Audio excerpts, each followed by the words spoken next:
কথিত আছে এই জমিদার বাড়ির সামনে দিয়ে সাধারণ প্রজারা জুতো পায়ে এবং ছাতা মাথায় দিয়ে হাঁটতে পারতেন না।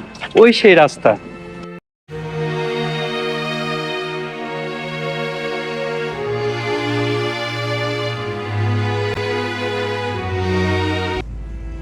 নারায়ণগঞ্জের রূপগঞ্জ উপজেলায় অবস্থিত ঐতিহাসিক মুড়াপাড়া জমিদার বাড়ি 19 শতকের শেষের দিকে রামরতন ব্যানার্জি নির্মাণ করেন। প্রায় 62 বিঘা জায়গার উপর বিস্তৃত এই রাজবাড়ির 95টি কক্ষ,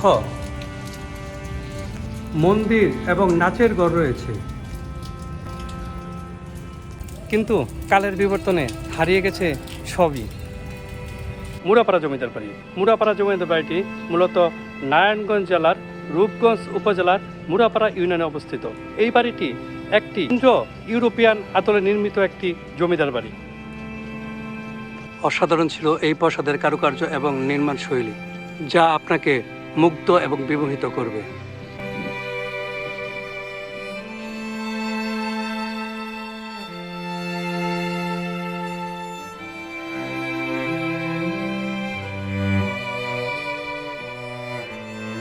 পড়ে আছে সেই শান বাঁধানো পুকুর ঘাট,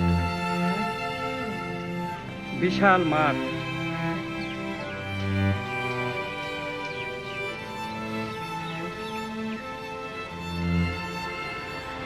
রামরতন ব্যানার্জি জমিদার বাড়ির সৌন্দর্য বাড়ানোর জন্য পশ্চিম সাইডে বিশাল আমের বাগান তৈরি করেছিলেন এবং তা আজও দাঁড়িয়ে আছে সেই হারিয়ে যাওয়া ইতিহাসের সাক্ষী হয়ে। শত শত আম গাছ এই পশ্চিম সাইডের আমের বাগানে, যা শোভাবর্ধন করেছিল এই জমিদার বাড়ির।